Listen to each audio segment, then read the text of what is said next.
I think it's rare that you can see a red flag just from a Yeah. profile. Sometimes as a guy, you just think you completely biffed it. Be a little more curious about this person that might take a little bit longer to open up. If you're not treating me like a person where it's like I'm more than a sounding board, I mean Yeah. that was a huge one. We specifically did not post our best looking photos. Hello and welcome to you and welcome to us. This is Not For Everyone. And today I'm joined by my lover counterpart, Jess, as well as two other counterparts, Mr. Lover Justin. counterparts. Yeah, Justin and Ryan are here, the boyfriends. Hey everyone. Hello. They have been forced against their will to participate in our 100th episode, which I think is a momentous time. I think it's about time, at least for you, Ryan. This is your first time on camera for the podcast, so I'm feeling your I feel like I've been on the nerves. background at least like once or twice. Yeah. Just one of your appendages, usually at an appropriate moment. Yeah, usually there's an arm. And Justin is a pro in front of the camera now with at least on YouTube, right? So you're gonna elevate us today.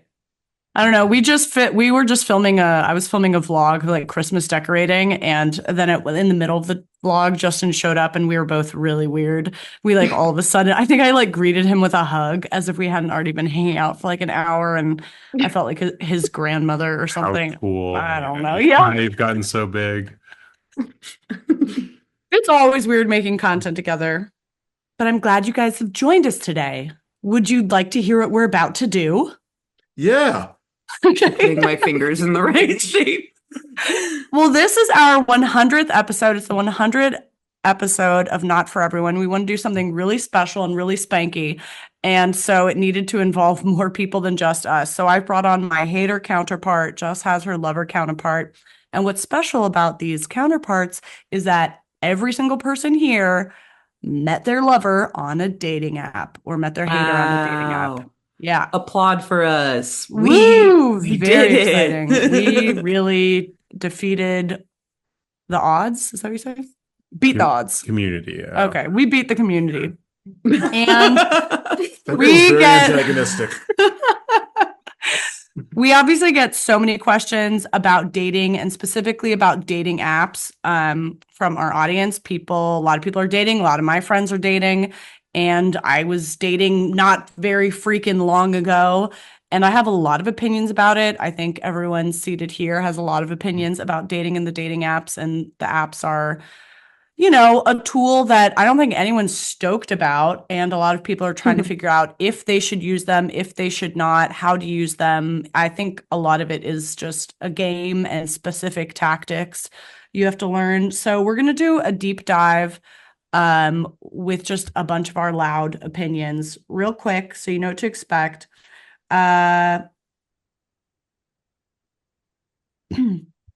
We're going to touch a little bit on like things we think works on dating apps, what doesn't work on dating apps, how to create conversation and connection out of the freaking void, how to strike the balance between spotting red flags versus being too judgmental, like trying to stay open. It's impossible. Some things you should never do on the apps. We're going to get a lot of hot takes from the men and their perspective. And I think we're going to cap it off by sharing a couple of our most notable date stories, some in-person dates as well. We're also going to talk about how to go from transitioning from the apps to in-person. Quick little disclaimer, then I'll stop talking and pass it off. Some things this episode is not. It is an episode from our own first-person experience, which means it is mostly going to be about like men and women dating. I'm not going to try to pretend that I can represent other dynamics. All my queer friends share with me all the time how queer dynamics are very different. So I'm not going to just say it's all the same. But I also know that we have a lot of queer listeners, and hopefully there's just like human things in here. But like, yes, I am going to say man and woman a lot. Yeah. And we also are going to focus on dating for what all of us were doing when we met, which was looking for like a serious romantic connection as opposed to just like smacking that tush. And Ryan's out. Ryan's like that. I thought this was a different episode. I thought we were talking about butts and butts only. Well, I will say, Haters for the butts. here for the ass. I did do a poll on our Instagram and asked our listeners who participated in the Instagram poll if they were single and not looking, if they were actively in a committed relationship, if they were dating but like not yet committed, or if they were just looking to hook up. And 0% answered that they were just looking to hook up. So I don't know why. I feel like That's people dope. write to us with like hookup questions a lot, but then no one seemed to want that, which I think is maybe kind of telling. Yeah, that's the first hot take, which is like, Yeah. you're probably participating in that, but it's not actually what you want, which we'll get to. Yeah, no one said that's what they were looking for. That's so interesting. Yeah. But those are all my disclaimers, babies. One last disclaimer I thought of is that the apps have changed a bit since at least we've been on them, and probably for you guys too. So, I mean, if we reference like features that are outdated or whatever, we don't know that there's a new feature that just came out that completely negates something we're saying. I don't think that that's going to matter too much. I don't think that the things we're going to talk about are going to be so based on the app features, and it's going to be way more about like how to navigate talking to these people and meeting these people, and that remains the same. But I did just want to acknowledge that they're probably a little different than when I was on there, and don't call me out for it. It's not the point. But if you do notice like a difference, I would totally bring that up in the comments, and maybe we can make that the focus. Justin's looking for a fight. Justin's ready to starting fight. a riot. But also, I'm yeah. just going to say this. Don't ever super like. I'm sorry. Just don't super like if that's still a function. Oh, don't super yeah. like. I didn't know that was going to be a hot take. Oh, I'd love to talk about super likes at some point in this episode, because I really want to know if that's something you guys did. All right, we're getting ahead of ourselves. We're getting ahead of ourselves, but yes, let's get to that. Okay, we're going to work through this dating adventure guided by DMs and things that our listeners sent. So to start it off, one DM we received is somebody saying, "Do you think dating apps are really necessary? I've never used one and would like to avoid." And we got like a lot.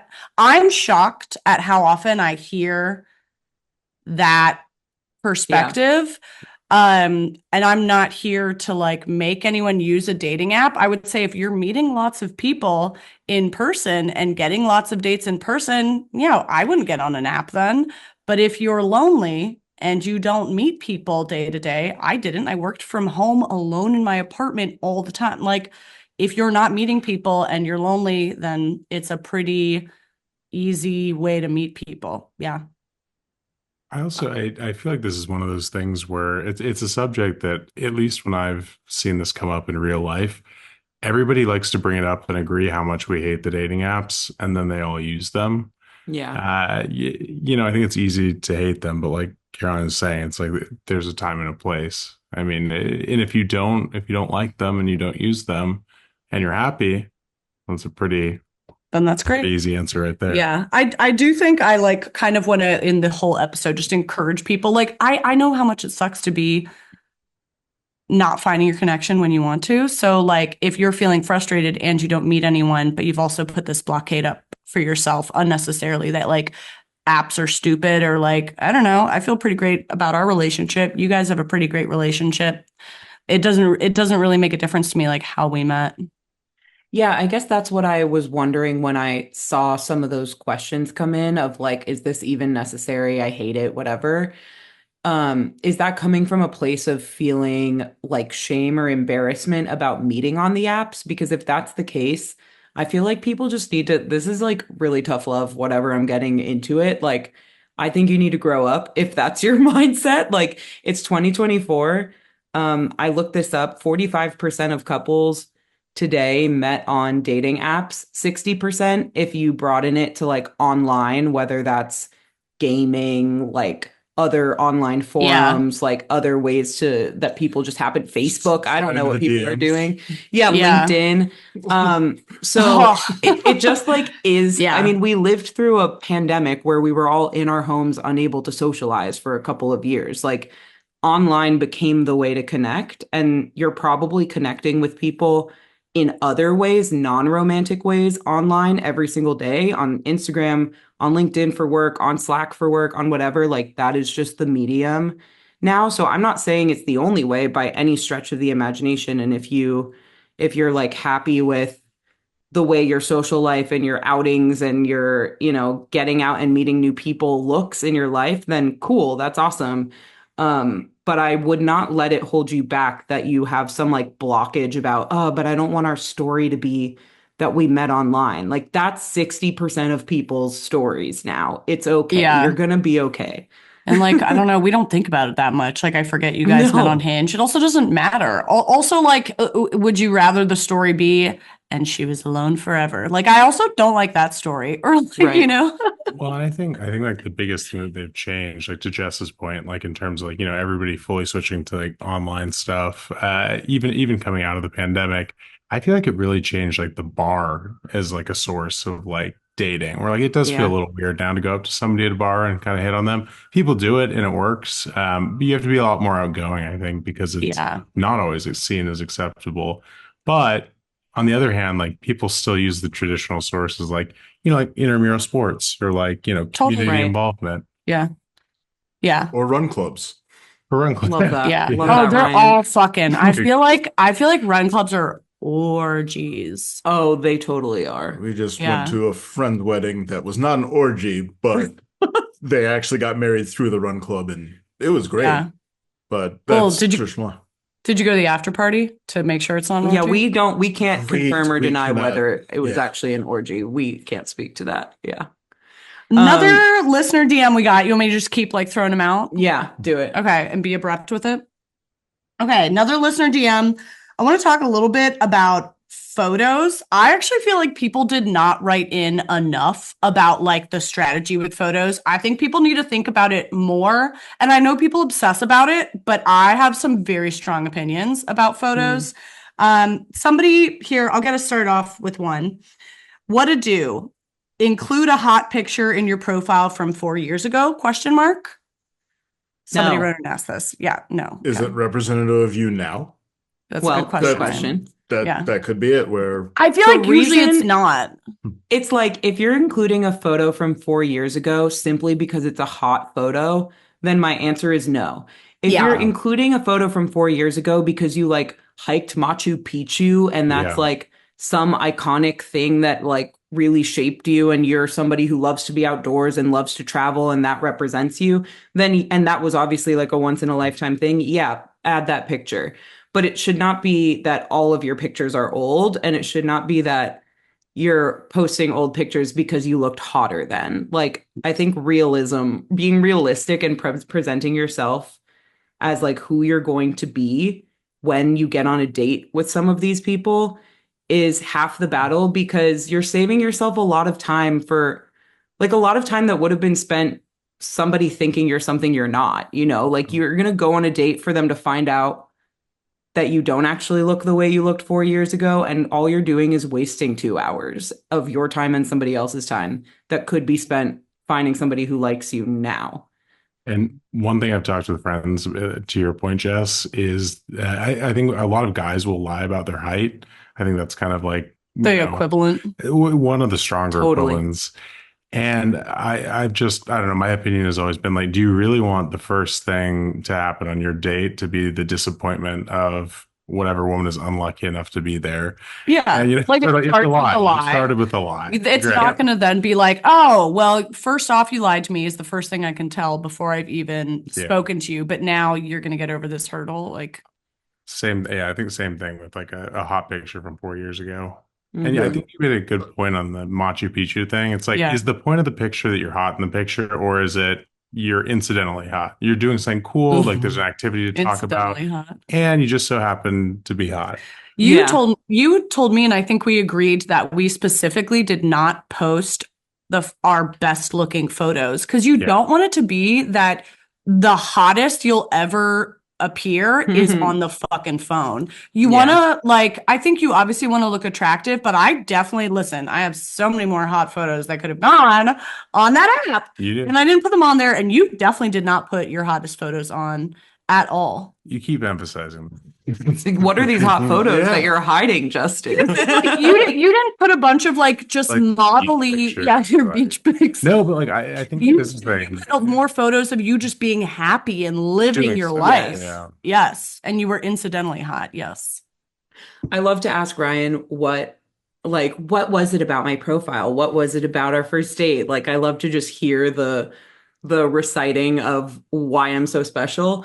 But one time you told me that the thing that stood out on my profile was exactly what you just said, Caroline, like how happy I was. Like, Yes. every picture, like joyful, smiling with friends at a wedding, doing stand up, like in different settings, just like looking like genuinely happy doing something that I enjoy, as opposed to, yeah, like doing a weird, like a mirror selfie, duck face, whatever. And I think the other part of that is that it didn't seem performative. Like going across anybody's app, I want the pictures to represent them. So even if you were a miserable, moody artist, True. if those were your photos, I'm like, this is this person. This could be an interesting True. date or it could be terrible, but at least they're being themselves, as opposed to like the smattering of 5 images across 5 years, which is like, this is me sad at my friend's wedding. This is me happy at my friend's baby shower. This is me in a bar looking drunk from 10 years ago. Yeah, yeah.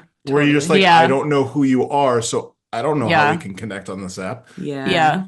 I feel like it really is about creating a vibe, not just like capturing what my face looks like in the best light at every moment.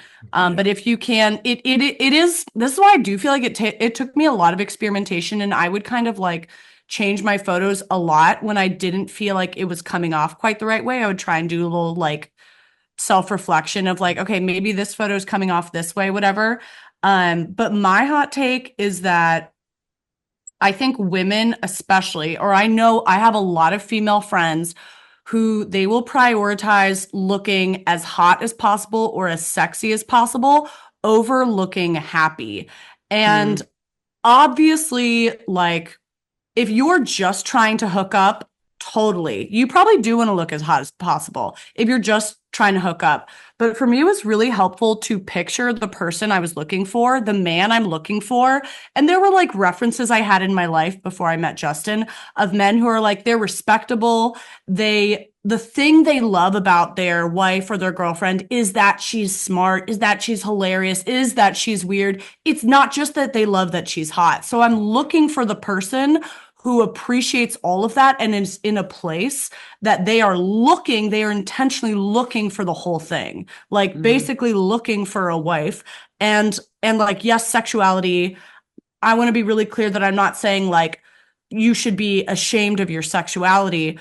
All I'm saying is represent your sexuality and your hotness proportion to you as a person. I'm not just sexy and hot. I definitely am, but I'm also fucking so funny and so weird and so dark and so sardonic and all of those. If I just represent hotness and sexiness, it also sends a message and filters for someone who is only looking for that. I think it also, I mean, with guys, if you take your entire profile and you just make them super hot pictures, you will have 100% hit rate. But congratulations, you filtered for nothing that you wanted. Yeah. Yeah. I mean, it's just sort of like, if it's all like sultry pictures where you're posing outside of a club, you're on the beach, it's just always like about that. Yeah. I think a lot of girls complain about getting way too many likes and way too many messages to like have to be able to focus on them. And if that's the focus of your profile, you're not doing yourself a favor in sorting for people who want more than that. Mm-hmm. Yeah. Yeah. I think that's appropriate. Like somebody else wrote in and said, my advice for anyone on the apps is to not be afraid to turn off the wrong people with your profile. And this listener also added that she met her husband on the apps. A lot of people wrote into us. A lot of listeners said they wrote in that they met their husbands or partner on the app. And I think that's completely correct. Like intentionally filtering out if someone, like I at a certain point even took off like my like really cute bikini pics Partially because I think part of my tactic was like, I don't want to reveal everything to you. Like, I want you to feel like, oh, like she's cute and she seems fun, but like, I wonder what the rest is like. Like, I don't want to give away all the answers. I'm going to save some mystery. And also, I just was like a little worried, whether it's fair or unfair, I was a little worried of me being interpreted in like an overly like I'm looking for sex kind of way. And I'm not saying that's a fair interpretation, but if there's any risk of that, I would rather just put pictures of me showing my personality and stuff. Yeah. On the other side of that, I mean, I crowdsourced part of my profile because I worked at a bar. So Good there for was you. Nice. a male regular, a female regular. I would just literally show them pictures like, hey, does this actually look like me? Or does this seem like me? And someone That's would be so like, smart. Great no, idea. no, that's not you. And I'm like, I know, but I look great. I'm like, But what it if it doesn't was? matter. It's not you. Yeah. It's And you had- shocking. I think it's really you had hard a to really see good yourself. profile. Yeah, you had a really good profile. Like it stood out amongst the guys' profiles that I was swiping through, not because it's like, yeah, I thought you were cute and yeah, you shared some like little funny commentary or little bits of your personality through the text that was in there or whatever, but it was almost more like what I liked about it was that it showed some thoughtfulness and some intention and some effort behind it. Like there were, I don't know, even the pictures that you chose of yourself, like a picture you chose where you wrote a comment that was like, I could take you on a picnic here or something. Like maybe that isn't for everyone. Maybe that would be like an ick to somebody who's cute. like, oh, he's too cutesy or whatever. But to me, it's like I'm looking for a cute guy who will take me on that picnic and who is not on this app just to like be a fuckboy that can get as many girls as he wants on a Friday night. And your profile kind of screamed that in like these little choices. Yeah. And for that reason alone, it stood out, let alone like me then liking other things about you and other things you were presenting. So I feel like putting intention, I think this is especially true for men because I see so many men on the apps like not putting any effort in. Like we've talked about the generic prompt responses that men have of like, oh, like my biggest red flag is if you like pineapple on pizza or whatever. And it's You like fucking Googled that. you found that on that Reddit. joke. Like Now I know you're not funny and you're not even resourceful for trying to cheat at being funny. You're an idiot. literally. Yeah, true. And it's like, so in a sea of that, to see somebody who's put in an Totally. ounce of effort is so refreshing, regardless of how hot the picture is or how like diverse their interests are in the photos or whatever. It's just like, oh, they thought about this. Like, thank Yeah. God. And that's Literally. also kind of what I tried to do too. But I think that's more advice for men. I don't think Yeah. men swiping care about seeing a woman think that's who where put it in comes effort from. as much. Yeah. I have a whole folder on my phone of ridiculous shit I saw on Hinge, including Justin's profile, which was not ridiculous, it was just great. But I have this one I saved from this dude where the prompt, because Hinge will write prompts that you can like finish the question. And the prompt was like, my typical Sunday. And he wrote season dependent. And I have actually It's funny if he did that as a joke. Yeah, but nobody knows if that's a joke. Why did you put this up at all? But it also still, it's like, okay, maybe your humor, kind of like me, is that you're pretty irreverent and you don't take things seriously and nothing is precious. But here it just makes you look like an ass. And I do think that was something I really struggled with, was like how to capture my humor and my perspective and stuff. But that's another tangent. Ryan, I want to hear what stood out to you about Jess's profile. I want to hear it more. Quick PSA for anyone that's like a little bit overstimulated by a dating app conversation in this weird period between Thanksgiving and Christmas. Like, can we just get a break for a second? I have a solution for you. It is to wrap yourself in cozy earth sheets on a Tuesday at 9:45 a.m. when you should be working, because that's me right now. I am in bed. I haven't left bed. I have the Cozy Earth bamboo sheet set on every bed that ever touches my butt. It's now been a few months with these sheets and they get softer with every wash. I have not noticed any pilling or weird stuff with the fabric. They're super breathable. They are temperature regulating. I have them in a bunch of different colors and they keep coming out with new ones. And they just make me want to stay in bed. They make it okay. They actually speak to me and tell me that it's okay to stay in bed. That's how compelling these sheets are. They have let me know this morning that I don't need to attend to any of my responsibilities. It's that fake time at the end of the year, and the only thing that is real are me and these sheets. And I gotta thank Cozy Earth for that. Not to mention that they also have a bunch of other just soft stuff on their website. You can get pajamas from Cozy Earth. You can get bath towels from Cozy Earth. It's a great place to look for Christmas gifts if you are stuck in bed like me and kind of doing that last minute. Want your Cozy Earth stuff by Christmas? Order by December 13th for free shipping. Missed it? You can still get expedited shipping until December 20th to ensure it arrives on time.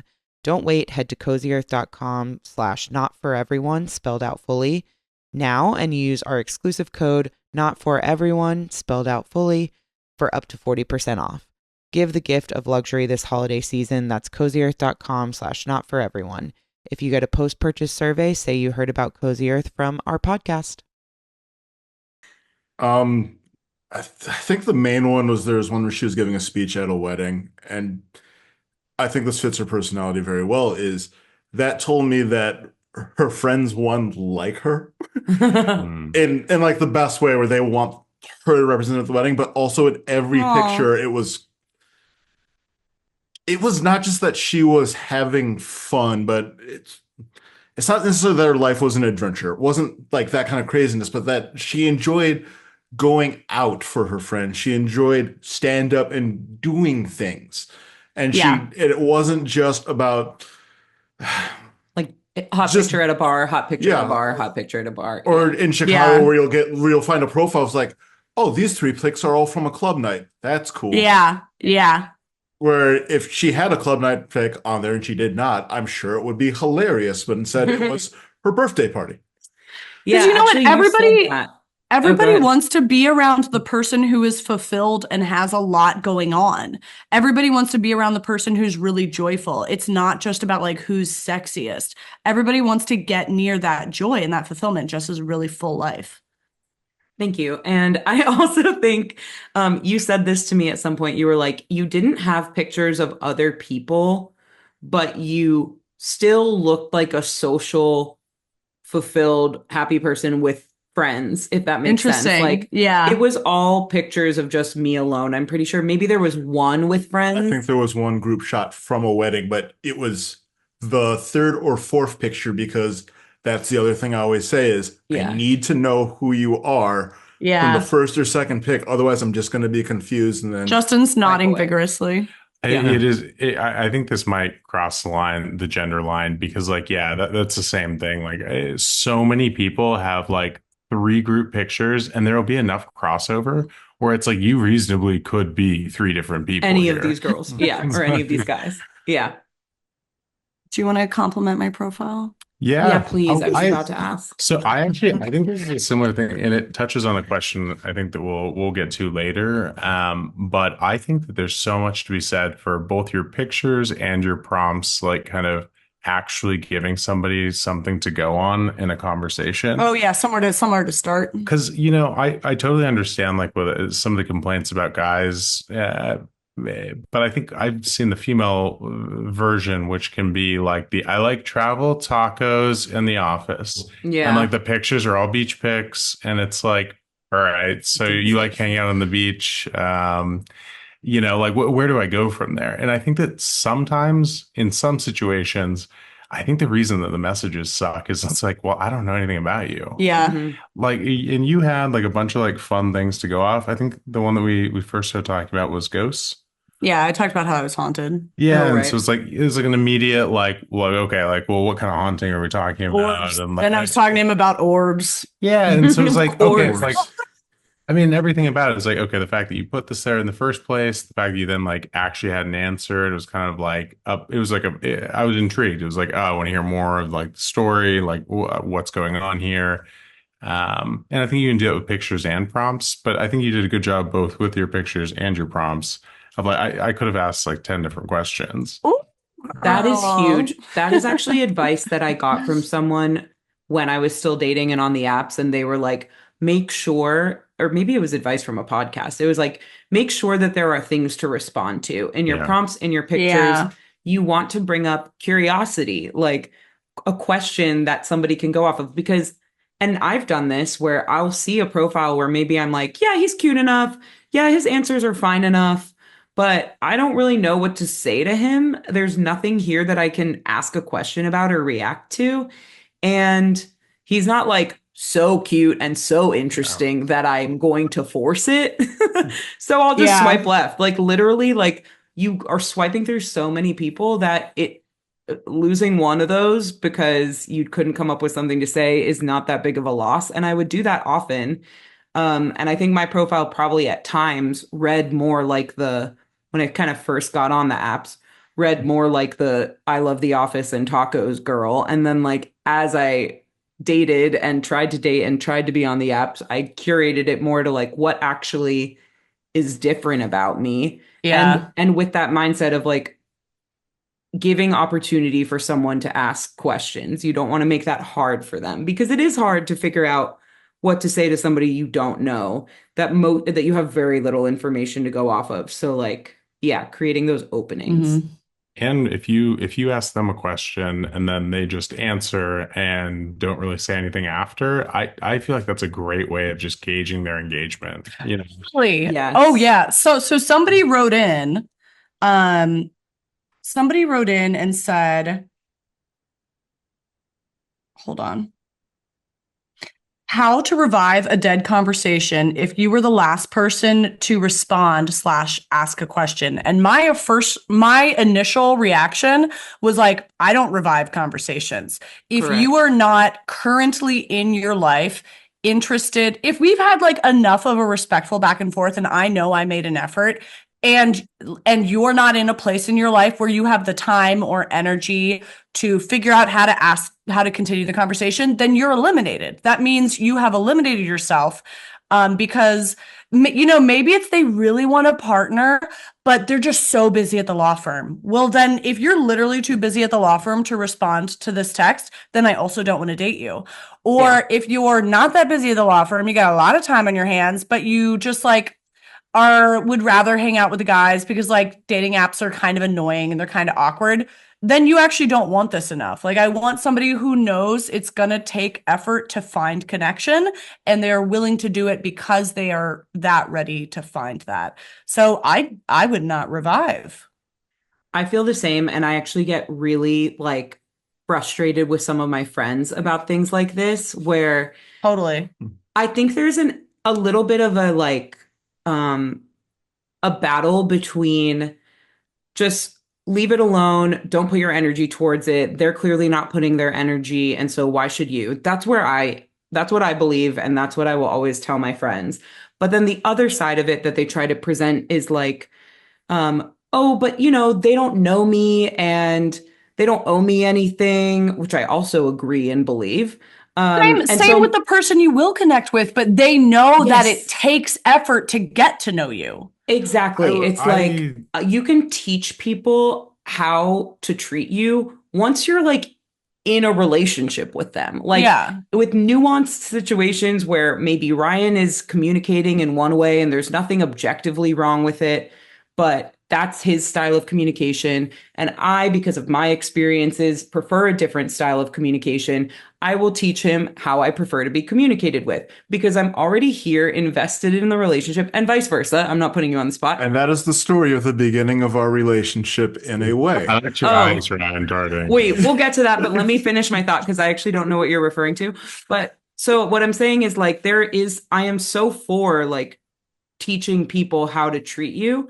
Yeah, but you shouldn't have to teach that. That is once you are in an invested relationship. Yeah, when yeah, it's a when you're talking stranger and it's just common courtesy of like responding to your message, asking you on the date, like respecting your time, respecting your energy, showing effort because that you're supposed to put your best foot forward and show effort at the beginning of trying to get to know somebody. That is not something that it's your job to teach them. The best way to teach them the lesson, in my opinion, is like, don't answer. And if they are a reflective person who wants to do well on the apps, then they will learn from that and do better next time. And you don't have to like tell it to them, or they won't learn anything from it. And that's not your business either. Yeah. You know what I mean? Like, it's a stranger. You don't have to put any more energy there if they're not coming with the common courtesy. That's not the stuff that you're going to teach people how to treat you on. Yes, Justin has been wanting to jump in. I would, okay, so I want to qualify this as I'm a forgetful person. And I think like, I think for the most part that I agree with you guys. Like, however, I would say that if you've been having like a fun conversation for like, you know, whatever, 2 or 3 days after like getting off the app, and, you know, you send like a, you know, what is your favorite Christmas decoration? And, you know, that you don't hear back a day for a day. That's a good one.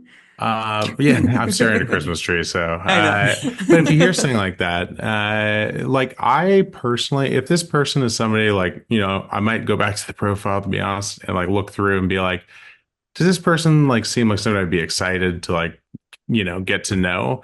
If the answer is yes, I don't care about sending a text and being like, hey, like, no, you might be busy. If you want to grab coffee or get a drink, like, let's do that. Sure. Like, double tap the question. If you That's have a good conversation, or if it's been reasonable. yeah, reasonable. I think I immediately picture like a single two or three messages, and it's like pulling teeth. Like, you're dead to me. Yeah. It's kind of like I think, but I agree with that. Yeah, I think, you know, you can gauge if there's been enough reasonable conversation. But if I think the attitude of like, how do I get them? How do I get them to engage? Can I just get them? It makes me think of I remember a therapist telling me that she would not accept appointments when like a wife called in and made the appointment for her husband. Because she was like, if the husband is not itching to get into therapy himself and call me and make the appointment, then he's not ready for therapy. I'm not going to be able to help him. So if this person is like not hungry enough and willing to like pay attention when it's inconvenient and like do the chit chat, even though it's not that fun, then like you're not really hungry enough for it. And I'm looking for someone who is willing and like aware that it's gonna be a little uncomfortable and like take some effort, but there's a payoff, as opposed to someone who's just like, I don't know, this takes a lot of energy. Is it worth it? So mine wasn't. So was kind of on that side of it where I would start out having like great conversation. Once we match, maybe a day of good conversation, and then I was bad at moving it towards a date. I just was. But I also had to put the caveat in that part of the reason why is like I would get off work at 2 a.m. and be like, oh, I finally looked at my phone. I should respond to these people. And then I felt super weird about you're messaging people at 2 a.m. What's going on here? And then you had to and then eventually on my profile, I'm like, I'm a bartender. I work weird hours. If you get a message from me at 3 a.m., it's because I like you. It might be for the other reasons, but it's also because I like you. Did you put that on your profile? Yes. That's cute. It says so much about you in so many different ways, like what you do, what your lifestyle is, but also that you're really sweet, also that you're considerate enough to think about how that looks, blah, blah, blah. Like, that's such a great thing to put on. You could always just ask if they're up, Ryan. No, he's joking. He's joking. It's similar to when I gave you the advice, Caroline, to put that you're a YouTuber on your profile. It's like, if there's something that you feel like is gonna eliminate making you bad at dating, like because you're a bartender and the only time you have to text on the apps is 2 a.m. and you feel like that's weird, or because you're self-conscious about the fact that you're a content creator and you're like, how do I come forward with like saying this thing that some people will judge, but some people will like, you know, I feel like just putting it out there and like putting it on your profile as like, this is a thing about me. I'm showing self-awareness. I'm showing confidence. I'm showing like, I'm here with intention. And if you don't like it, fine. I've put it out there and you can swipe left. But if you're okay with it, cool. Now you can come in the door. I think the filter you want. Really helpful. Yeah. The other thing I wanted to go back to what Justin was saying of like, when a conversation has maybe died out, but it was initially a good one. I liked that you said like, I would come back and just ask, do you want to meet up and get a coffee or get a drink or whatever? definitely if you're going to return, if it's that specific situation where it was good and for whatever reason it just fizzled, I agree. People are forgetful. Yeah, I don't think you want somebody who's like on the app 1,000% of the time. You want somebody that has a life outside of it. And they've already shown that they're willing to make the effort, as opposed to I think of the person who's like, you know what I mean, just giving you breadcrumbs and they've never made the effort. The breadcrumber, which is mostly on the receiving end with girls. That's like 90% of what you're getting from guys on the apps. And those are the people that I wouldn't bother with. But yeah, I like that Justin, as the guy in the dynamic too, would like come back and say, hey, do you just want to meet up? And you have to be detached from the result of that. Like if they don't say anything, okay, what, you gave it your best shot and you move on. I feel like I also hear a lot of people saying like, I did this, I did that, it was going so well, and like then nothing transpired. They weren't interested in my follow-up about the date. A lot of like women. But aren't you looking for someone who's interested? It's like, to me, that literally, I'm like, thank you for eliminating yourself. What if he is so interested that he's overwhelmed by his feelings? Okay, Justin's joking. Yeah, that doesn't happen, ladies. That doesn't happen. If he was, he likes you so much. Yeah, I'm looking for someone who's really interested in putting in, you know, effort in inconvenient moments, like the inconvenience of being on an app and having to set up a date. So, yeah. I'll say this: there's a flip side to that, where sometimes as a guy, you just think you completely biffed it. You're just like, oh shit, that was a joke, and I don't know if it landed or not, and all I got was a ha. I don't know how to pick up this conversation. Yeah. And at the same time, you're not just ready to go, so do you want to get coffee? Yeah. Because it's hard to actually like read a vibe off a text message. But this is why, this is exactly the reason why I'm a believer in like not spending the days texting away on I have apps. about 1 million stories about this. Okay, we'll come back to it. Okay, I am going to real quick throw out compliments for Justin. Your profile, the impression was that you just looked really nice and really happy. And obviously you're also attractive. But it like stood out to me that I was really looking for someone who looked like a kind person. And I swore to God I could read that through his profile. I also think he did another thing well, which was that Justin is a funny person. But the number of times I saw somebody write like, you should go out with me if you can keep up with my humor, or like, cause my friends say I'm really funny. They're just telling you they're funny. I immediately know you're not funny, because none of the funny people I know would just announce their funniness. They would show it. Show, don't tell. And Justin, like, it's not laugh out loud, but it shows humor. He had a prompt. Can I read your prompt? Just laugh out loud. Just laugh out loud. He wrote a prompt. He said, I get along best with people who understand that the perfect workout playlist is half middle school girl jams and half trap house. And it's like, great. You got a perspective. You got to laugh. You got to giggle. And you get like, it gives people questions. Yeah. You know, it's sort of like what, you know. But yeah, you show your personality, figure out. And I think that's what it's like A/B testing you have to do with the apps, I think. You're not going to knock it out of the park the first time. It's like writing your first resume. It's like you have to figure out the craft of it. You do a lot of A/B testing, see what people respond to, see what works, see what gets conversation. And the end. Don't be too. I liked what you were saying about like people don't say they're funny, they show it. I feel like for a while I was on my dating profiles saying that I was funny, because I know I'm funny, but it's very hard to get across in these little prompt boxes. Very hard. And so I remember on my Bumble, my bio for a long time was looking for somebody who can keep up, which like is accurate. I was looking for somebody that can keep up. Like, I'm a smart, funny, fast-paced person, and I wanted somebody who could like match my brain a little bit. But at the same time, that bio wasn't doing anything for me. It gave very little. And in fact, what it did end up giving accidentally was sometimes like a sexual connotation of like, oh, like I can keep up with you. I bet I can keep up, whatever. Yeah. And Yeah. I was so attached to it because I found it funny and I found it like hot and sexy and flirty and Yeah, whatever. but And I it's kept it there funny. for so long. And it's like, Yeah. it's only funny Once because you I know know you. me. I was gonna say that is funny now knowing Jess, but Yes. without knowing someone, actually what it sounds like is you're an asshole or it's sexual. When I read that from a guy, someone who can keep up, or there was one on here that was like, I'm looking for a woman who's actually a critical thinker and can think for herself Right. and knows how to be selfless. And it's like, okay, like, you know what? We've all had those feelings of someone we've been burned by, someone who like we're trying to correct that thing, but you can't just spell out. We all have those feelings. I actually don't judge that feeling in him because I have that too. Like, I'm looking for a dude who's not so fucking insecure in his masculinity that he can't let me be an individual. Yeah. But if I put that on my profile, I just sound angry, I sound like a bitch, and I sound jaded, and I sound like I don't like people. And although that is something I'm looking for, it's not helpful to put on the bio. Yes. And although you are funny and are looking for someone who can keep up, when you say that, that's not the message it sends. Correct. Yeah. Yeah. Should we go on to another one? Yeah. Okay, doodleberries. Eh.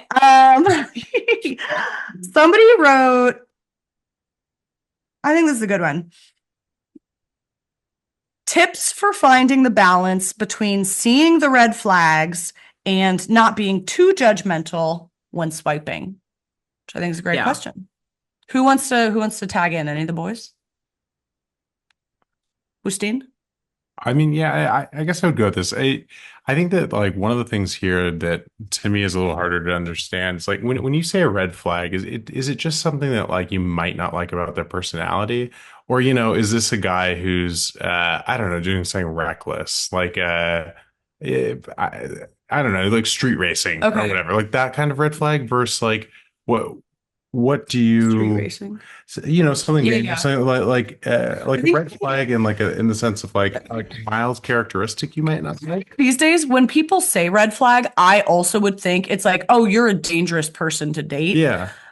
Emotionally or street racing. Run away quickly. Yeah, Yeah. but I think kind of thinking about it now, I think it's rare that you can see a red flag just from a profile.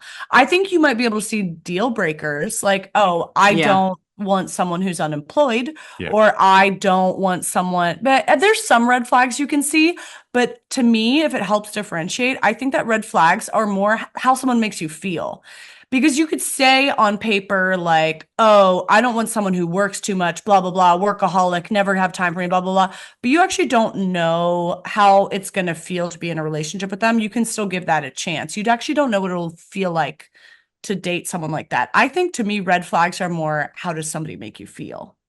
I think it's Like hard to with them. know. Yeah. Yeah, I think an app. And if it's something strong enough that like you're reading this profile and you're like, I don't think this person's going to make me feel good, I would skip them. There's so many Yeah. people. Totally. Yeah, I don't.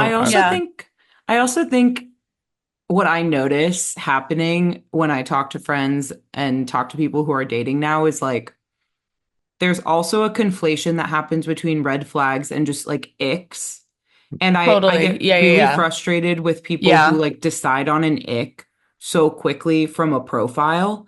Like, Mhm. oh, they like this type of music, or oh, they wore this type of shirt in this picture, or whatever. It's like even So for unhelpful. all of the icks So that unhelpful. Caroline and I have talked about on this podcast, like I wouldn't make that call based on a profile alone. And so I think sometimes people are saying like, oh my God, red flag. And it's like, I agree. I don't think you can really see most of the actual things that I would qualify as a red flag from a profile alone. Once you start talking to somebody and they're not giving you the right level of attention, or they're dragging out the conversation rather than eventually asking you out, or like whatever that is, then I could see that as a red flag. Not because they're dangerous, but because maybe they're not in it for what you're in it for. And so you can be looking for those types of things. Maybe you could get that from their profile if every single picture is them out clubbing, and that's not the type of lifestyle you want or the type of person that you want. Like maybe if it's like something so overt then Yeah. that could be a flag for you. But generally speaking, I think it's there's like so many assumptions that get made because it's like, oh my God, my ex used to like have a haircut like that or Yeah, something. projecting someone else's Yeah. personality. Yeah. The only red flag that I can think to identify is if all of the pictures just seem old, and you can tell that Yeah. one Yeah. True. because True. once again, you can find a stranger that'll snap a good picture of you if you feel like you look good, especially if you're a guy. True. You just went up to somebody and went like, "Hey, I think I look nice today. Could you snap a picture?"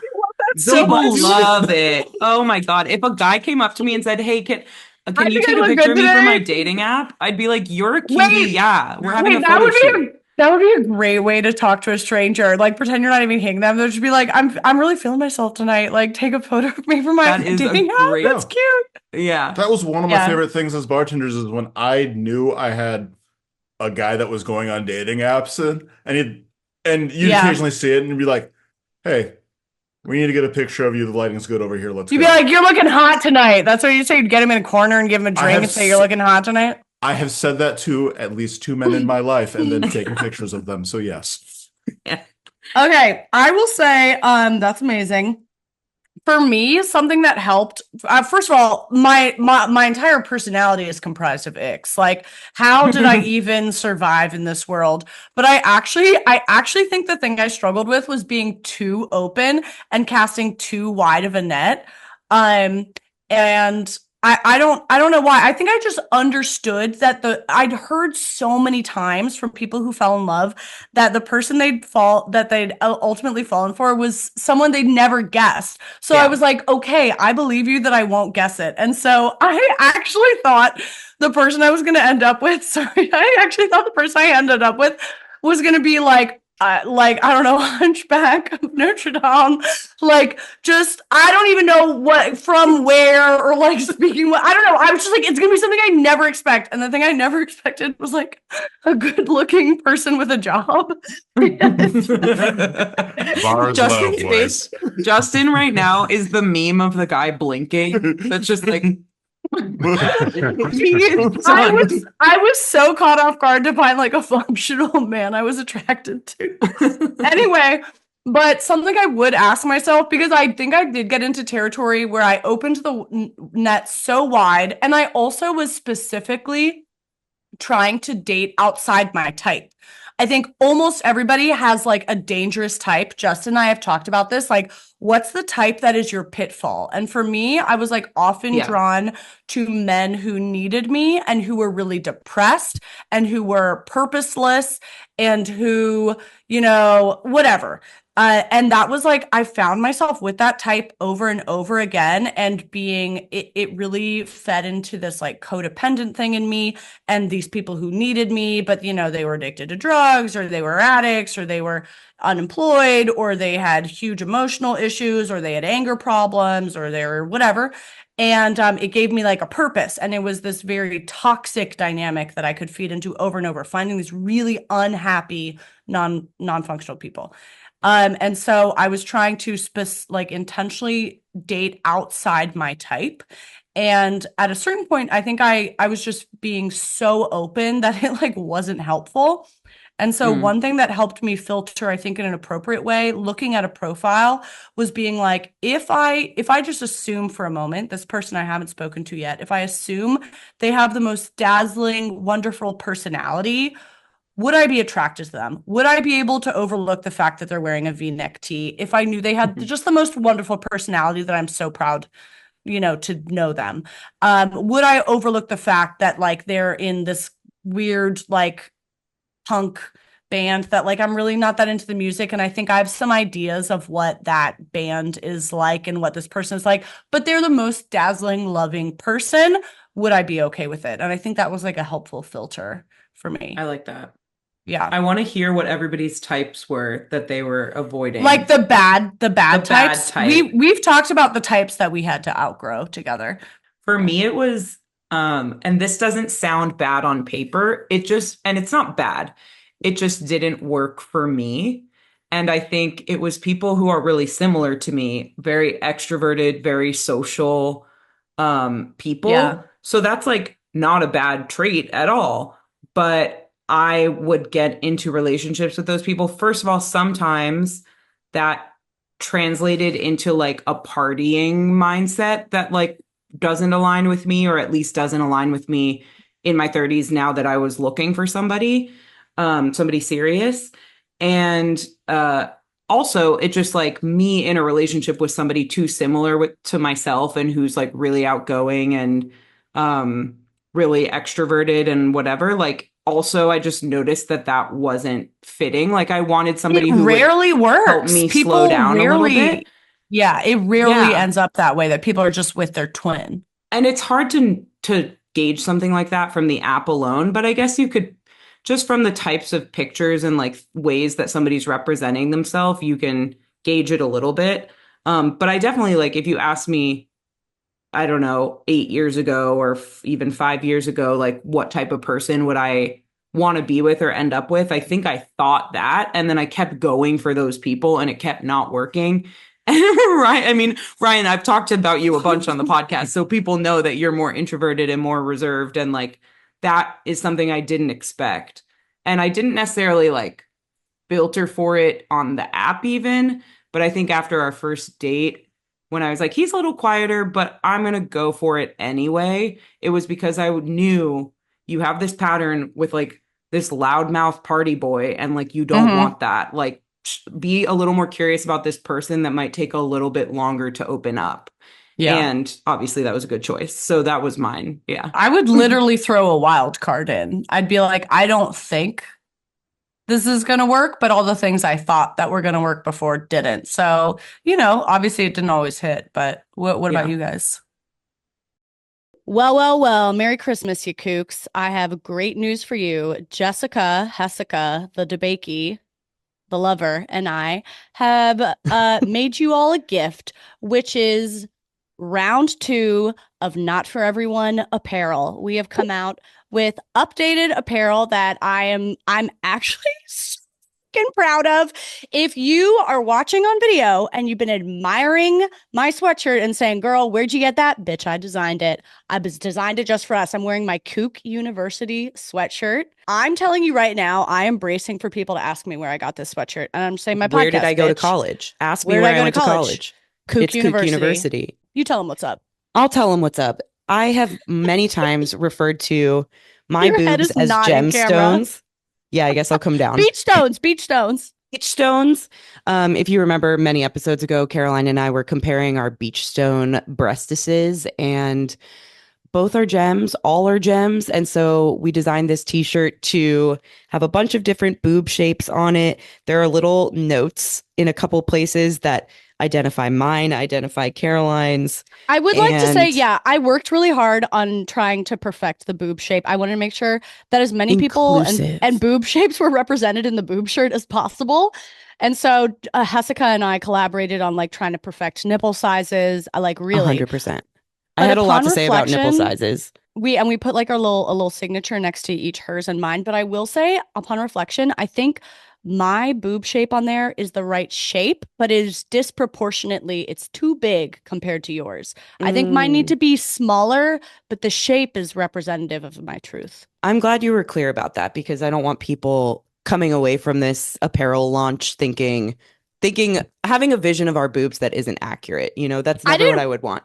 I really had an idea that people would be like, wow, Caroline's delusional. Like, we've seen enough of her boobs. How big does she think her boobs are? They're small. They're small, and I know that. Yes. There's tons of other merch that we don't even have visible to you today, but I'll put up some screens of all of the things we designed. I created this really cool long sleeve tee that has Not For Everyone in a bunch of different languages on the back. Thank you to everyone who sent us how to say Not For Everyone in your language. That's probably my favorite. It feels very streetwear to me. Like, it's a thick, heavyweight long sleeve, and the color ways that we created are so cool. Like this is oh my God, we're saying colorways. We're saying colorways. Note about the long sleeve tee, when you get it, it is a very thick material. You need to wash it. It's 100% cotton. Give it one wash and then you get more of that softness. When you first get it, it's really thick, so it doesn't feel as soft. Everything else is immediately soft, but the long sleeve tee you're going to need to wash first. Yeah. 100%. Good tip. I do want to say, especially since that one is in multilingual, I think is what I'm calling it on the site. We tried really hard to figure out how to make our merch available in other countries because we know we have a ton of international listeners. We were not able to make it happen this go around. It is so complicated with taxes, and I just don't trust myself to figure it all out correctly and not get us into some sort of like legal trouble. So it is high on the radar. It is high on the priority list. We're going to figure this out as soon as we can. But for the time being, our apparel is only available in the US. We haven't forgotten about you. Get your friends who live in the US to buy you this stuff and go visit you and take it to you. You deserve a visit. It's on your Christmas list. Make your Christmas list known to everybody. Your American friends are going to buy it for you. They're going to ship it to you. But we are working on that. I will say my favorite thing, we have a hat. We have a new hat. I'm not wearing it right now. We have a scientist hat. We have a scientist hat. We have an I'm baby hat. And we have an I have a complaint hat. Those are the three things we say the most, probably. So they needed to be on hats, and they're colorful hats this time. And then I think the last thing we haven't mentioned yet is the tote bag. It's a denim tote bag with another kook university design on it. We really leaned into like, we're the professors and this is science class. Arts and Sciences University, maybe focus on the sciences. So the tote bag is adorable. It's honestly a statement tote. I love it. It's really, really good. You can still get all of the same stuff that we launched last year. The lover, hater hats, we got the hater, lover. Mugs. Yes. You can still get all of that, but this is like our second year, 100 episodes celebration, and we wanted to get even kookier with it. I feel Caroline like we is did obsessed so with her good. sweatshirt, and it is so cute. I am fucking obsessed with the sweatshirt. nfepodapparel.com. That's the handle. NFE Pod Apparel, all spelled the way you think it would be spelled. It'll also be in the description of this episode. If you order on standard shipping by December 10th, everything will get to you before Christmas. If you do express shipping before December 16th, it'll get to you before Christmas. And if you buy it by December 16th, we have a discount code for you. It's scientist, all caps, in your checkout. And we'll give you 10% off of everything you order. So that's everything you need to know. The site will still be up beyond that. It's not just for the holidays, but if you're trying to rush and get your friends who listen to the podcast some gifts, you can do that in these next like week or so, and we'll give you a discount for it. Yeah. We really appreciate all of the support for 2 years. I can't believe it's been 2 years and 100 episodes, crazy. And that we're making clothes, like cool clothes that I want to wear. I feel really, really happy with everything we designed together. Yeah, me too. I'm so excited to see everyone wearing it. Post on Instagram and tag us. I love looking at what you bought and seeing you in your homes, enjoying the podcast, enjoying the apparel. So send it to us and I'll repost it. Yay! Yay! Kisses. But what about you guys? I didn't really have a unifying type of women I went for, honestly. I mean, I looked for characteristics like I enjoyed intelligent women with a sense of humor that I found attractive. But it's hard for me to say that I was trying to avoid a type because, honestly, as the person that hasn't said this that much, I was more pro-app because I really didn't think that many people would be interested in me.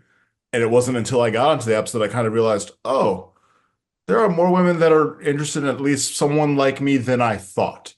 So it's hard for me to say like I avoided a type because I can just say there might have been 2 years in my 20s where I'm like, I'm avoiding all social contact and just going to focus on work and figuring me out.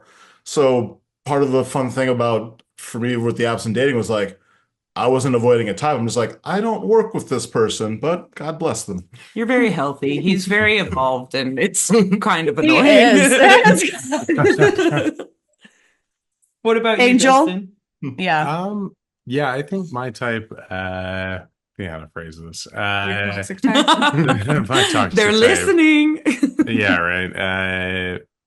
Okay, always brunette, always tiny, So I kept those two parts, but the toxic parts were usually pretty spoiled, usually not very interested in me at first, and just the game of like winning someone like that over, and then the whole like constantly like trying to figure out where you are and like battling for like their Oh attention. my gosh. It's kind of like, well, it's engaging in a horrible way, and that's the toxic type where it's sort of like The there's chase. it's the chase, but even like if you're dating this person or whatever, it's like you never know if something's going to go wrong, and then like you're trying to figure out like you're like managing another person, and so Yeah. it's consuming in a weird toxic way. Yeah. Yeah. I get Caroline it. likes it like a weird No, amount. it breaks my heart because I know, I know it comes, you know more. it comes from stuff, I would Yeah. assume. What? What? I can't believe that you ended up going for me then when I was so obviously on our first date. You could tell I was like nervous to talk to you. It's like, That was yeah, sweet though. don't have to do any impressing with this fucking squirrel. But were you conscious of by that point of like I want to go for something a little different, so let me see how this goes? Like that's why I guess. Yeah, I think it was kind of like what you said in terms of like realizing, and I had a couple of friends who, I think I, like most people, have made some stupid, unself-aware statements, and I think at one point I was like, "Yeah, I don't have a type," and all of my friends started laughing. They're like, "Yeah, Oh, yeah," and they're all like, "Oh, you definitely do," and then they kind of explained it, and then like the next week, I was like, "Oh my God." that's how you learned it? Yeah, because like I was just kind of like, I guess brunettes, and then they were kind of like, no, it's more than that, Oh. and explained it to me. Yeah. Yeah, Well, that's the thing about types is like I think people like to say they don't have a type, and it's It's more like than just physical. It's maybe not just physically you physical. I don't. think it's Yeah. a dynamic. Totally. Yeah. Like I've dated people who look like all across the map. I mean, there's still probably commonalities in their looks, but like heights all over the place, colors It's all over the all over. place. But like the dynamic, exactly, like how their personality plays in with my personality, good and bad, is the part that I think there are types for. Like you're saying you don't really have a type, but I feel like you've told me before that I am generally more like emotionally expressive and open than a lot of the people that you've dated in the past, which that means that like those people were a little bit more like you, a little more emotionally reserved, whereas I'm more emotionally like in your face.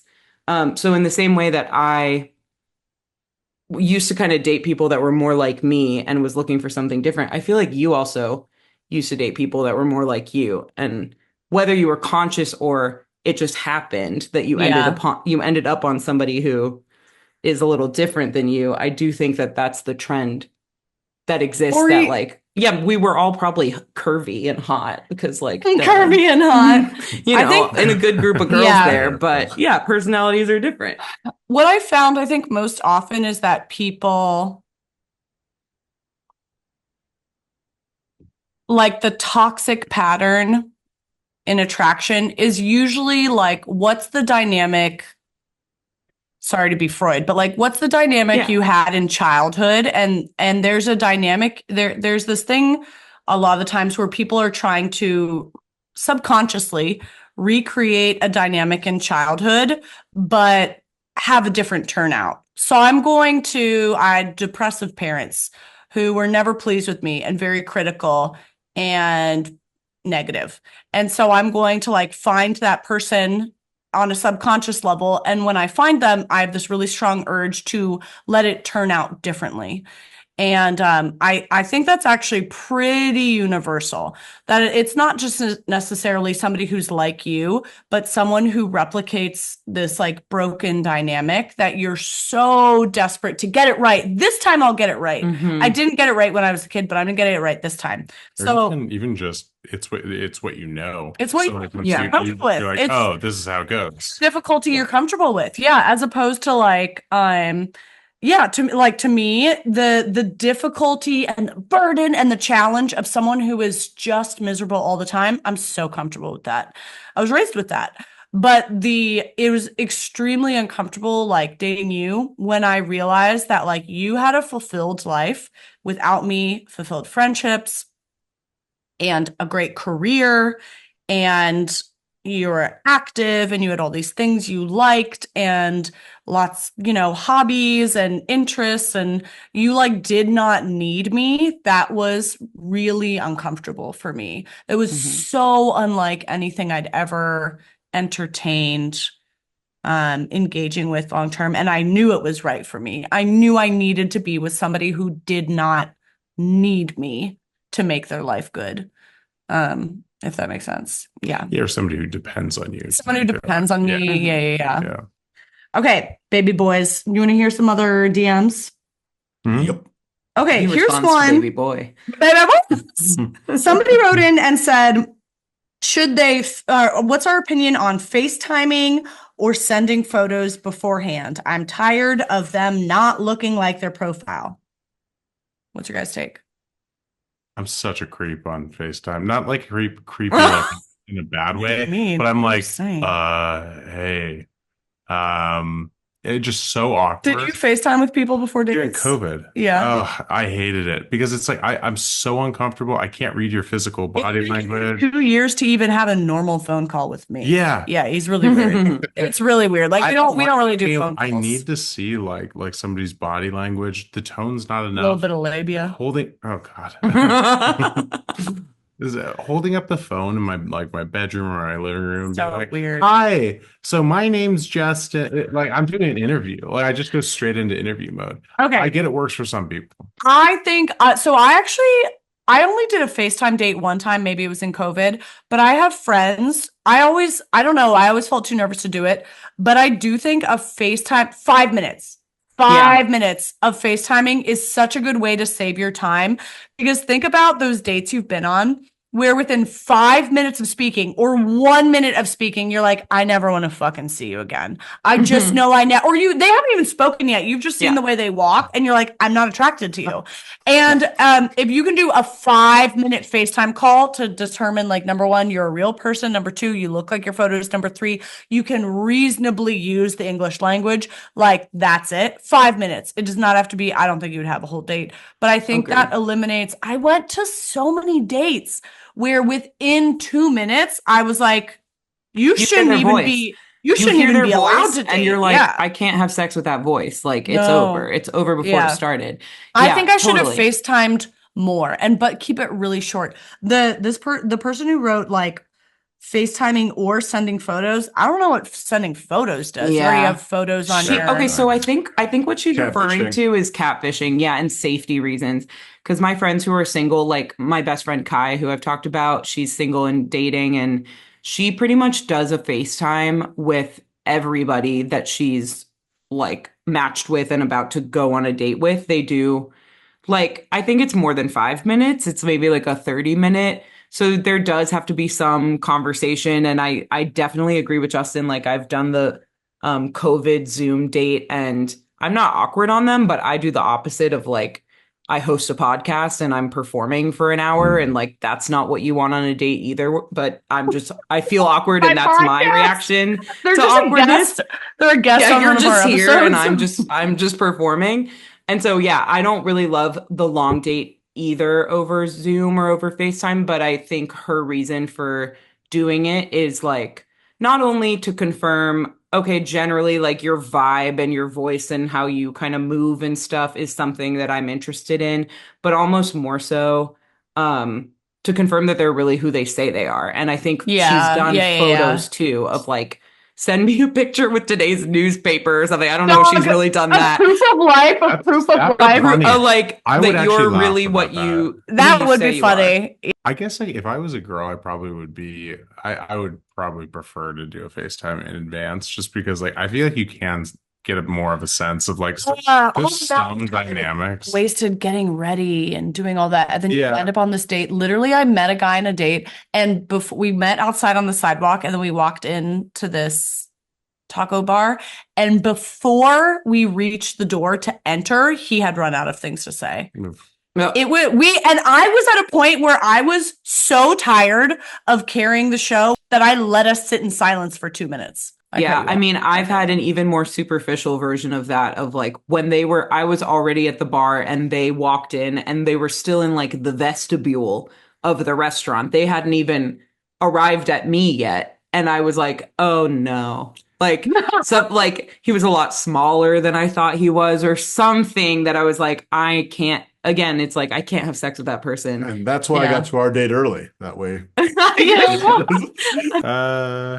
I was just saying, like, as a girl, I feel like I would want to do as many like screening things as possible. See if this is insane. I think it's one of those things where, like, if you're wasting a lot of time with people, and like, I don't know, as a guy, like I went on a lot of dates where I realized like, yeah, there's not going to be a thing.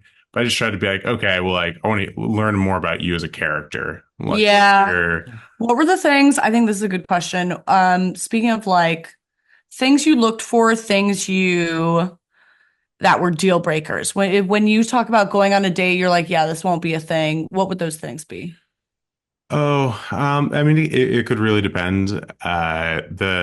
I know girls get this too, but there's a specific subset of girl that will like talk at you in a monologue, like, and it's like I'm supposed to like jump in because, like, you know, Stephanie did this thing and Julia, can you believe it? Oh my God. And it's not like every, you know, this is maybe like one in 10, 15, where like all of a sudden I'm learning these insane stories, and it's like I have no idea what you're talking about. And why would I care? No questions. No, yeah, and it's like now you're talking to me about work. I think it's sort of like if you're not treating me like a person, where it's like I'm more than a sounding board. I mean, that was a huge one. I would could also not stop say, and though, ask me a question. From personal experience, I think, yes, that is a thing that happens, and you could be doing everything like quote unquote right, and it could still happen. But I did have a moment of reckoning where I was like, this keeps happening.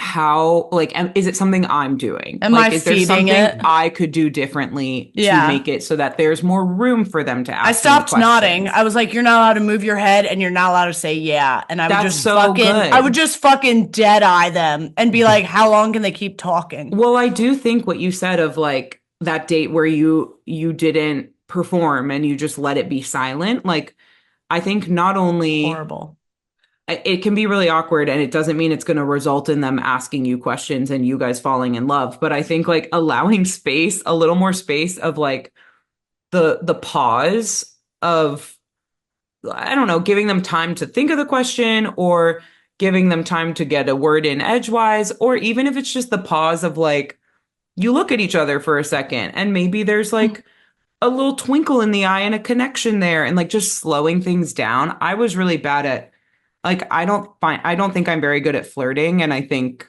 part of the reason is because I was really bad at like allowing silence and allowing time and allowing just like a look and a pause. So I don't know. I do think it's worth asking yourself, like, am I taking up too much air? But if it's still happening, I mean, yeah, a lot of guys don't know how to ask questions on a date. I don't know that you asked me way too many questions on our first date, to be fair, but I was talking a lot. Okay, Ryan, what were things that reading a profile?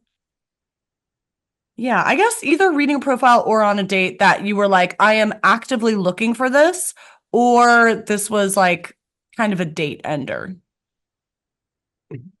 Yeah, I didn't have date enders, but I knew the moment that like the date died. And what was that? Well, then, yeah, that's a date ender, right? Everybody, no, it's a moment where you either realize that you're interested and she's not, or she is and you're not. And you can just feel the shift in tone. Like everybody's joke is laughed like out of sync, or you could feel a forced laugh, and you just know it. Like you're at a bar and you're like, yeah. I've had better conversations with strangers at this bar, and this person is someone who at least I know they love ABBA. So things like that are probably more in lines, but were there deal breakers on the app though? Like, if reading a profile or in a conversation? Oh, deal breakers on the app. There are Oops, sorry. so many deal breakers on apps, but that's Give us some. like, Yeah, give us some. No, I already said one is like clubbing pictures. Like I think you know that I the only time I might go to a club is for a bachelor party or for a celebration once a year. But if there's like three of them, I know I'm not going to be going out with you, and this probably won't work. Smart. Another one would be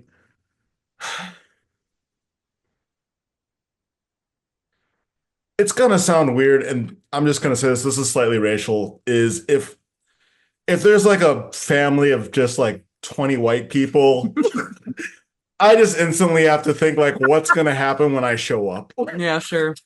That would be a red flag for me too. That's a weird one for me. Oh, like, same. Also, why are Same- you posting same your for me. family reunion picture on your profile? Yeah, that's where the other thing is like, cool. Like you could say I have a big family, and honestly, if you have like a sibling pic of you, your brothers, and your sisters, that's actually pretty cool. That lets me know you're family orientated. But That's how they say it on Love Island. Love Island, yep. But other than that, it was usually just same as you guys feel that somebody didn't try. You know when somebody didn't try on their app, Yeah. or the thing they're trying for is so curated, and I mean like every photo is professional photo. Yeah. Or Oh, that's so bad. I think that's so Too bad. much like a like an Like Instagram LinkedIn. profile for an Yeah. influencer. Yeah. So my brother has been on dating apps, and he is first of all, just very attractive and photogenic. And he also has a lot of professionally taken photos because photographers are always like, let me take photos of you, be a model. And he has a lot of professional photos taken of him that are very artsy or very editorial or very fucking Artsy. naked. And he would put those on his profile, and I was like, you cannot have those on his profile. And on your profile, you don't look real, or it makes you look like a douche or whatever. And he did tell me that like all the time, people literally say, "Are you a catfish?" People say it to him all the time. Wow. I do think I also had a very strong reaction to seeing someone with like a professionally taken photo on their profile, Especially because for a guy. it's unfair. This is totally unfair, Yeah. but it just felt like, why'd you book this photo shoot? Which is like probably not how it happened, but it just felt weird. Or like, Oh, that's how it happened. why did you share this photo shoot? It just felt strange. And it unless also the person felt is a model, then Yeah. cool. I mean, my brother has been a model, but like Yeah. if that's not his main career, it's still weird. And I think it's like a lot of it is about trying to put each other in context when you are in this vacuum that has no context. And I felt like one of the hardest things about dating in person or dating from the apps is that you have no shared environment, no shared contacts, and it is impossible to believe that this person actually has friends, actually matters in a community, actually exists with multiple dynamics. And I think something like a like model professional photo shoot does not help put you the relatable world. Show me that later. Show me that. I'm interested in seeing it if we're already dating, you know?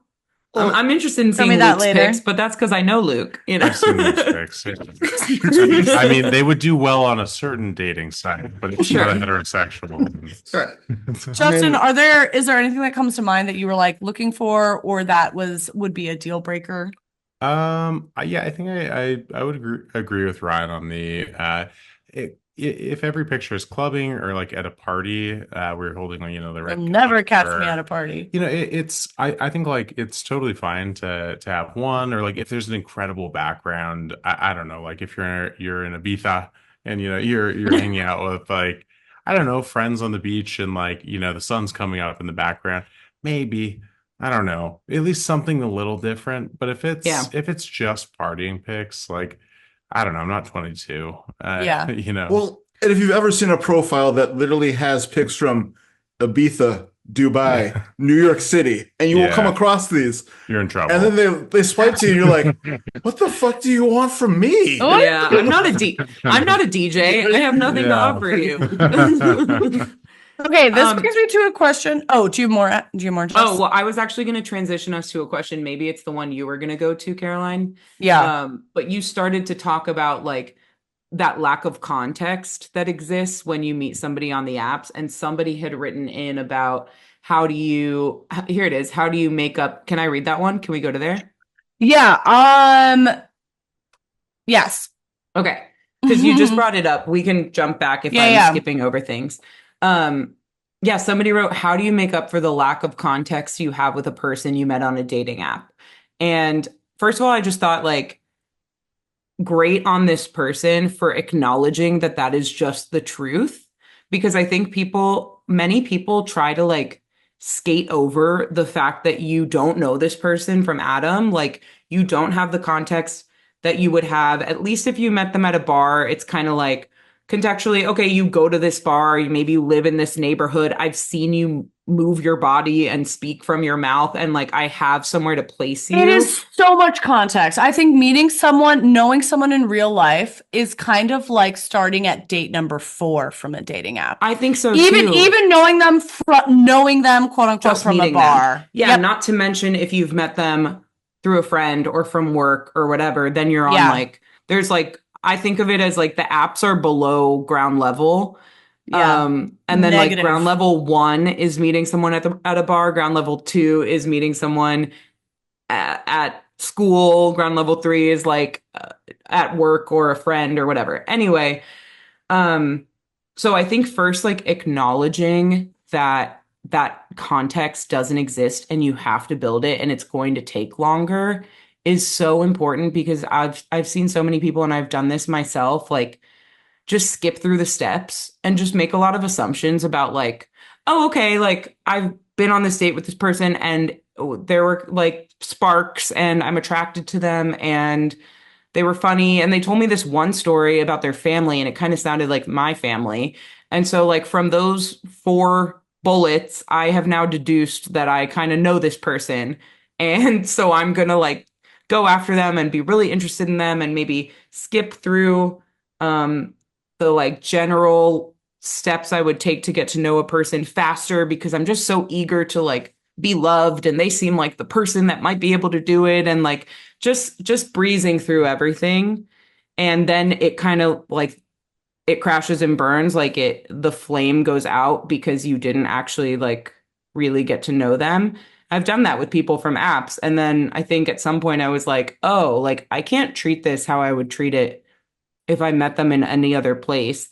And I started to accept that like date 1 might be awkward. Date 2 might be better, but still maybe a little awkward. Date 3, okay, now let's see what this is like. Date 4 might kind of swing back. Date 5 might be great. Like if there's enough there, you kind of have to go for it and take your time with it.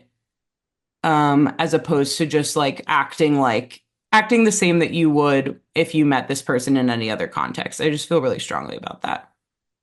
Yeah. I think our first date, I would not say that Justin's and my first date was like sparks flying chemistry. To me, a first date from a dating app is like, can this person hold respectful conversation and like pass conversation back and forth and listen and respond and whatever, and are you attracted to them in person? I've definitely had the sparky chemistry first dates, but those obviously didn't pan out usually later long term. That's usually just someone who's like, maybe they're a performer, maybe they're like charismatic or even manipulative, or like know how to read people really well. But our first date to me felt just like it was respectful. It was really nice. I definitely genuinely laughed several times. It was really good conversation. But I was like, I left after an hour and a half. I had plans and I was just like, it wasn't insane. It was just like, I would like to see you again. And I would like to that's worth giving it another chance. And then we had a great second date. We went and did an actual activity. I think that's a lot of it for me. My opinion, first date, I would never do a full meal. Yeah. Absolutely not. I would do like a drink or two or even a walk. I would never like overly commit. I keep first dates short. Um, and I think there's a lot to like, even if you're having a great time on the first date and you feel like you could go for 5 hours, I think there is a lot that happens just in showing up the second time. Just Yeah. even in a showing up for the second date, like you've reached a new level. Even if the first date was only an hour or whatever, like, I don't know, getting to see someone a second time, like something Yeah. happens. Different context. Yeah. First date, I'd say just get drinks or something light. Second date, we went and did an activity. Is that when Yeah. we went skating? No, we third we date. went You saw went to the moth. We're so We went to the I moth. know. Yeah. We went to the moth, and then third date, I think we went Skating, yeah. skating. And you know, both of them were activities and there were things to comment on. Fourth date, I can't remember, Was but like- fourth, no, the hike Was it wasn't. like- No, the No, fourth no, maybe was the run. the Georgetown one. Oh, Yeah. Fourth date, I was in charge of, and it was awkward because I didn't do a good job. Fourth date, I would say was awkward. It wasn't great, but I still wanted to see him, and I was just worried that he thought it was too awkward. Fifth date was fun. Sixth date was fun, but I do feel like I want to call that out just to say that meeting someone, a stranger off the street, it is okay to have some awkward dates. If you have 3 uninteresting, uncompelling awkward dates in a row, then I probably would start to feel less interested. But like we definitely had some dates in early dating that were not super sparks flying, whatever. And I think that's par for the course. And we were talking about even today how that happens even with seeing your best friend.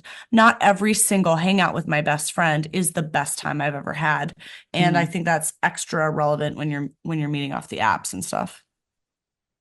I also think that made me think of like the marathon date, which I've had a few I marathon think it's a dates. fucking red flag, dude. It's such a red flag. I of think it's like, a red flag. oh my gosh, charismatic person, sparks are flying, we're laughing, we're matching energy. Let's go to another bar. Let's go to another bar. Let's, now we've been out for 8 hours and like we think we're in love. Like that is fun. And I'm not saying don't do it. It can be fun. You can do it. It's fine.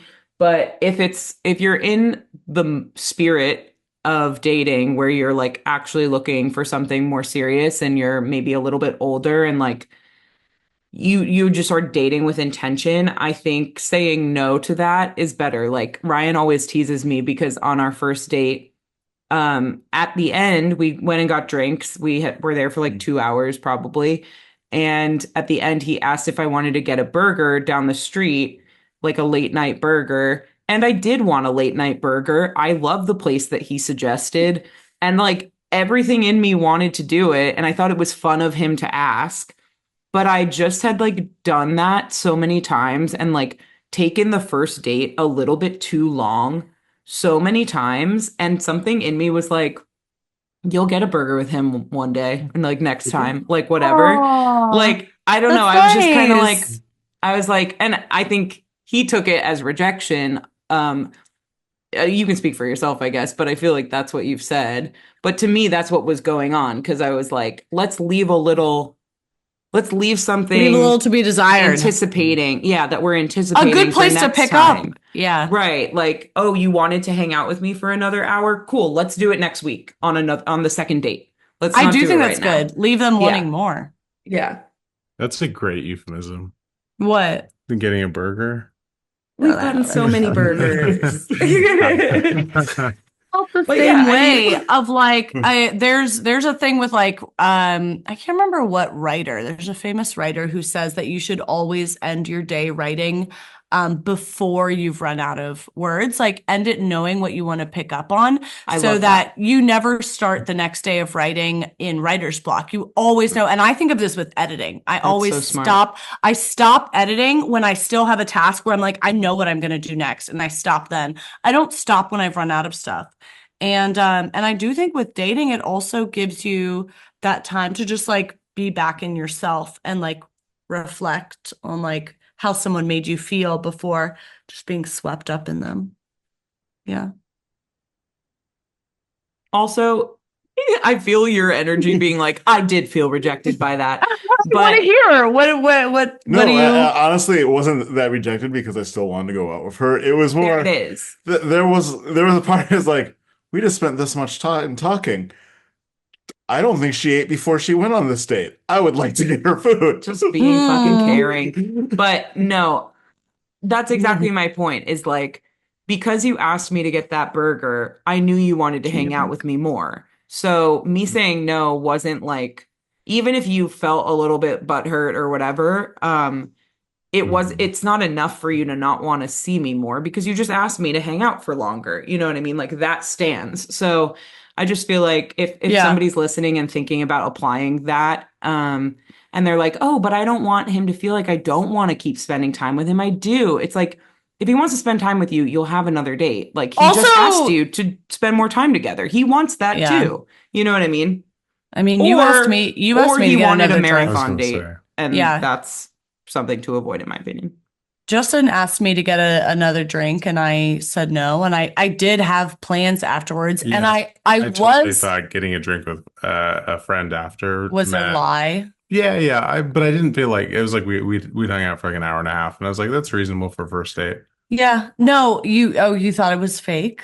Yeah. Oh, I really had somewhere to be. No, I know. Yeah. You told me later the whole. Yeah. But I also I don't know, I just cap out 90 minutes with someone you do not know is draining to me. Even though I wanted to see you again, I needed to go recharge. That was like, it took a lot of energy, just the anxiety, the nervousness, the trying to pay attention, the trying to not be too weird or drool on myself, or it just took a lot of energy and I was done. I was like, I need to leave. Yeah. I mean, I honestly even in that situation, had it been a lie, I think it's totally acceptable in the context, because we already agreed to do something else later. And I knew I was worried that you were going to take it as a rejection or as as negative feedback. And in that case, if I'm saying I'm not getting another drink or turning down your offer, then I would absolutely own being the one to propose the next date. You know what I mean? That it, worst case scenario. Yeah. Okay. No, I think that's how I understood. Let's call it here, because I feel like we can talk about this forever and we should probably just turn it into a part 2. So call it here. We'll say this has been Off for everyone. Thanks for being here. Come back for part 2 of this episode. We'll talk more about the rest of your dating app related questions with our boyfriends. Thanks, Justin. Thanks, Ryan, for being here. Thanks for supporting us for 100 episodes. You can find us everywhere you get your podcasts. You already know that, but send it to your friends. You can find us on Instagram at not4everyonepod. You can email us at that same username at Gmail. If you want to send us your WHATADOs and want to send us your complaints, we're always here for them. This has been great to build this baby with you, my baby Caroline. So thanks for all of it. Thank you, baby girl.